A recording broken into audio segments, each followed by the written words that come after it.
What's good? It's Woog. We have a former two-time Olympic gold medalist taking on a fighter who's looking to claim a world title in a second division.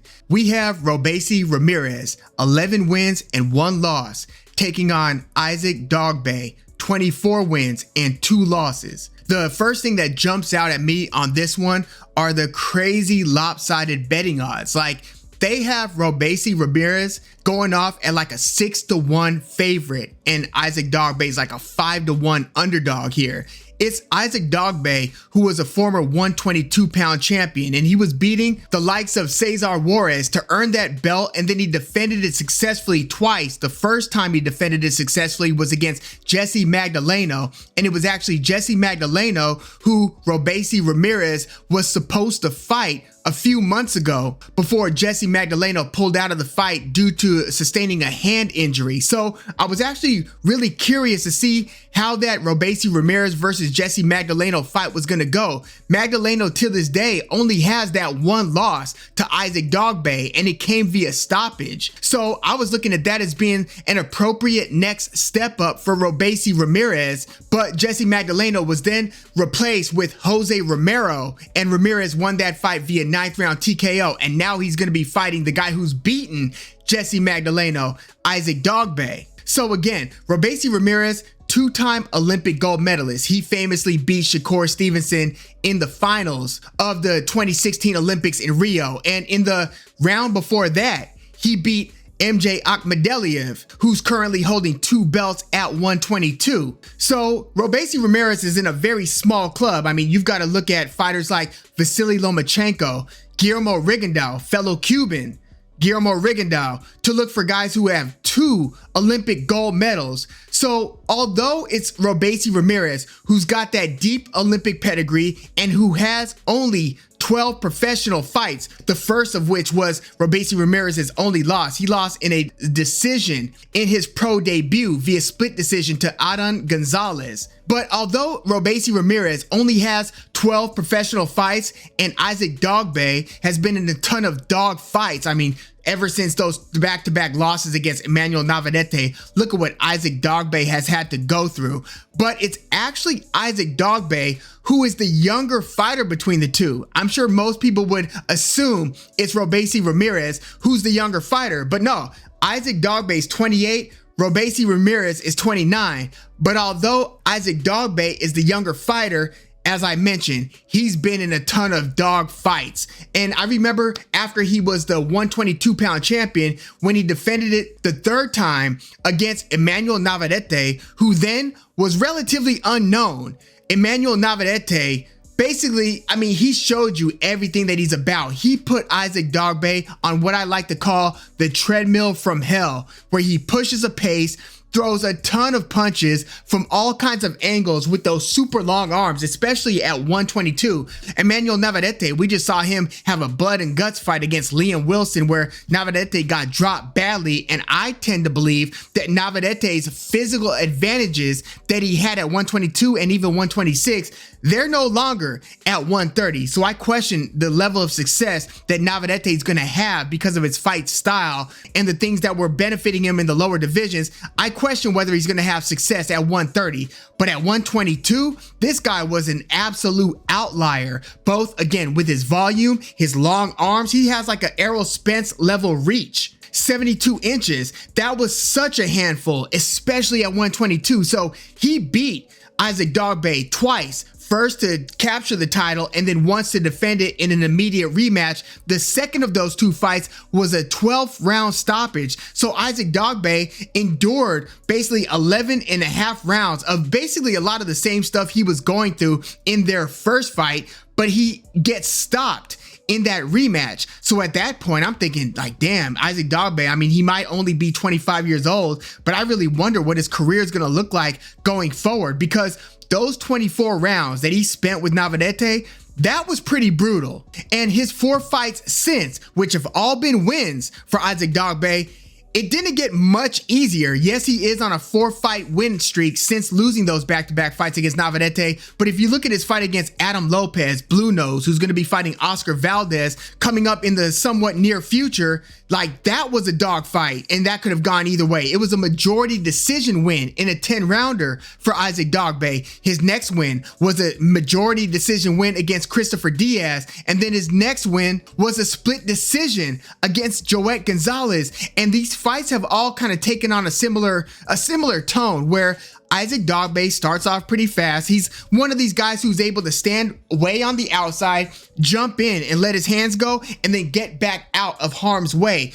That's kind of his game. He likes to come in and ambush. He throws pretty fast punches. He's pretty good defensively, especially from a distance. But if you're able to push the pace and keep on applying the pressure, coming forward and beating him up, backing him up against the ropes specifically, Dogboe starts to have a lot of difficulty in those middle and late rounds. And you saw that against Joet Gonzalez. Like, when he fought Joet Gonzalez, there were so many different points of that fight, like the fight against Adam Lopez, where I'm wondering, damn, is Adam Lopez about to stop Isaac Dogboe? Is Joet Gonzalez about to stop Isaac Dogboe?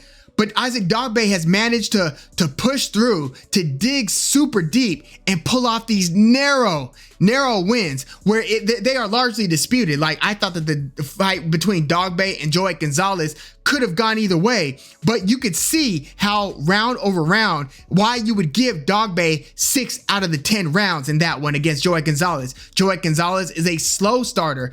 Isaac Dogboe is the opposite. So, you had one guy starting fast, the other guy, kind of looking like he's walking in mud, and then the pendulum swings. But Isaac Dogboe, to his credit, dug super deep in those 9th and 10th rounds against Joet Gonzalez to earn that super narrow victory. So it's been this pattern with Isaac Dogboe where, I almost feel sorry for him because of the types of fights he's had to endure ever since that first Navarrete fight in December of 2018. There have been no easy fights for Isaac Dogboe lately.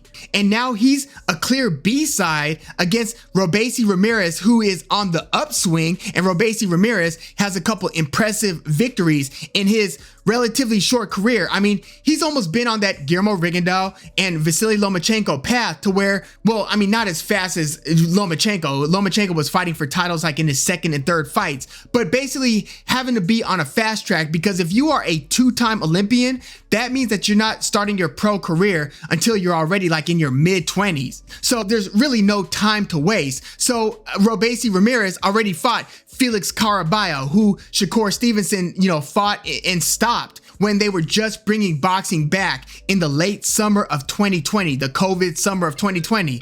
And Robeisy Ramirez has also beaten another hot prospect, Abraham Nova, who has since beaten Adam Lopez, Blue Nose. And Robeisy Ramirez dramatically knocked the other good prospect. So this was prospect versus prospect when we had Robeisy Ramirez versus Abraham Nova. And Robeisy Ramirez scored the 5th round knockout over Abraham Nova. So Robeisy Ramirez, he's been pretty much leveling up competition-wise pretty quickly. So when I look at Robeisy Ramirez versus Isaac Dogboe, one, you've got to account for Robeisy Ramirez being a southpaw. He likes to bend at the waist and do these feints and dips and then wing a hard left hand up top. He fell in love with that left hand up top. And the last guy who Isaac Dogboe has fought who was a southpaw was Jesse Magdaleno, again, back in 2018. And again, that was the fight where Isaac Dogboe earned a share of the 122-pound title, stopping Magdaleno in the 11th. So he knocked out the last southpaw that he fought. And Magdaleno's the same guy who gave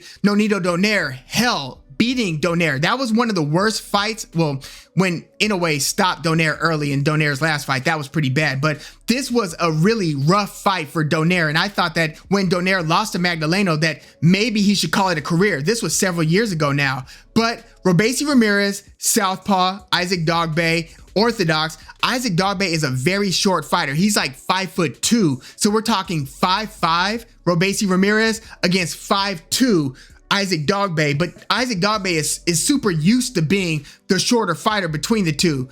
And I'm not sure that Robeisy Ramirez can hang with the pace that Isaac Dogboe has been used to fighting at now. Like, again, it's usually Isaac Dogboe who's selectively coming in for the ambush, but he's been used to fighting guys who are looking to push the pace against him. Adam Lopez, Joet Gonzalez in the second half of their fight, and then obviously Emmanuel Navarrete in those 2 fights. So who's going to be coming forward here? Well, I'd imagine it's going to be Robeisy Ramirez, who's patiently stalking Isaac Dogboe, and I think that Dogboe is going to win the early rounds against Robeisy Ramirez. Again, Dogboe is really good at standing way on the outside of each guy's reach, and then coming in to ambush on his terms. Robeisy Ramirez is going to have to make Isaac Dogboe fight when Isaac Dogboe doesn't want to fight.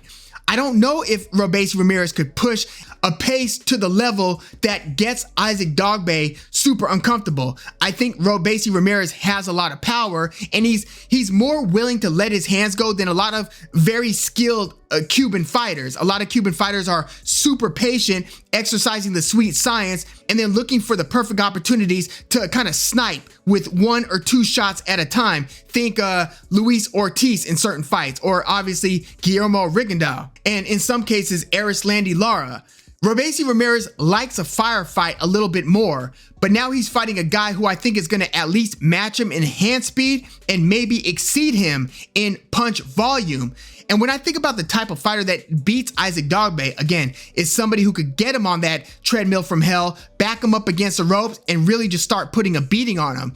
I don't know if Robeisy Ramirez is that guy, even though he's been stopping a lot of his most recent opponents. He does carry a big punch. He does start letting his hands go once he thinks he's got the opponent more or less outclassed. I just don't think that Isaac Dogboe is going to be as easy to find for Robeisy Ramirez as some of his other opponents. So I think Isaac Dogboe is going to get out to a nice lead, maybe something like 3 rounds to 1 after 4 rounds. The question is, from rounds 5 through 12, what type of tone does the fight take?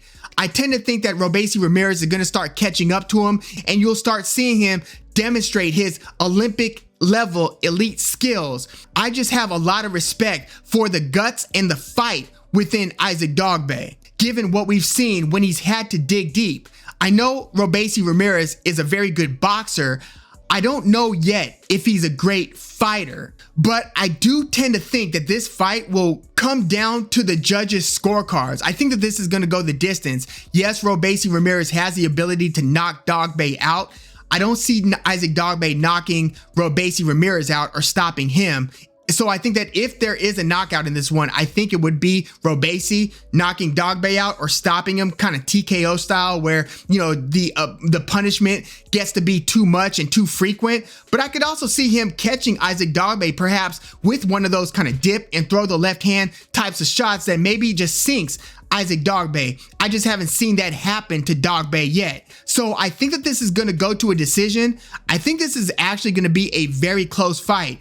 This is Isaac Dogboe's first 12-rounder since those Navarrete fights. And again, those 10-rounders seem like they have taken every bit of Dogboe for him to even get through. Like, he's really had to, I can't overstate how difficult these fights have looked for Isaac Dogboe. So I think that Robeisy Ramirez is probably going to win majority of the rounds in the back half of this fight. And I do think that those betting odds are disrespectful. Having Robeisy Ramirez like a 6-1 favorite, that's a bit much when you consider that Isaac Dogboe is a former belt holder at 122 and that he's beaten Joet Gonzalez and Christopher Diaz. 6-1 is crazy. But I do tend to think that Robeisy Ramirez is going to box his way into winning most of the rounds in the second half of the fight. And I think that he's going to win a close decision over Isaac Dogboe. Look, I was this close to picking Isaac Dogboe via decision. And there is reason to sprinkle a little bit money, if you are of the betting ilk, to sprinkle a little money on the Isaac Dogboe side and to just, take a flyer on him. Like 5-1 underdog, and you've got Isaac Dogboe in a fight that I think is likely to come down to a decision. I just think that whereas Isaac Dogboe won those close fights against Joet Gonzalez, split decision, Christopher Diaz, majority decision, and so forth, Adam Lopez, majority decision, I think that it's going to be Robeisy Ramirez scoring the close decision win over Isaac Dogboe in this one. And I would have loved to have seen, and still would like to see, Robeisy Ramirez versus Joet Gonzalez. But he's going after Isaac Dogboe right now, and I am going to take the Olympic gold medal winning southpaw to beat Isaac Dogboe via narrow margin. It might even be a split decision style win for Robeisy Ramirez. But again, I would not be surprised if Isaac Dogboe ekes out another narrow decision win over Robeisy Ramirez, but my pick for this one is going to be Robeisy via close decision. I'll say close, but not quite split decision. I think it'll be a close unanimous decision win, something like 116 to 112, 115, 113. You might even get a late knockdown of Isaac Dogboe if he starts to get too overwhelmed by what Robeisy Ramirez is bringing, if he figures Isaac Dogboe out. So yeah, let me know what you think about Robeisy Ramirez versus Isaac Dogboe in the comments. I really like this featherweight division, even with the exit of Emmanuel Navarrete. I think Ray Vargas is probably going to come back down to 126. They just made, what was it, Luis Alberto Lopez versus Michael Conlan. So yeah, there's a lot going on at featherweight. Let me know your thoughts on this division and who you are picking between Robeisy Ramirez and the former 122-pound titleist Isaac Dogboe. Like the video, subscribe to the channel if you are into the fight talk. I'm Woog. Thanks for tuning in.